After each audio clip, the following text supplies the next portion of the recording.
With that, Jen, you talked about upgrading your equipment. You talked about adding tags and all these different things.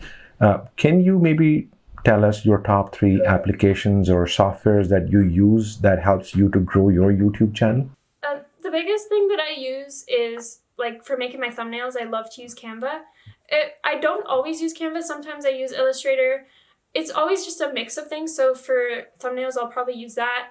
When I'm researching like keywords, I always love to Google what people will probably click on. So Right. if I'll Google the topic, I'll see what other videos have been listed as and what hashtags they've used. And the final thing I always like to do is just kind of a lot of Googling, because if I'm interested in learning about the algorithm, how to get views on videos, it's all just a process of educating yourself and learning. So at the beginning, I had no idea, and I just spent lots of time researching online how to increase view count, how to get more non-subscribers watching your video, how to get known.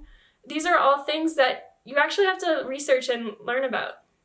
And that was a big learning process for me.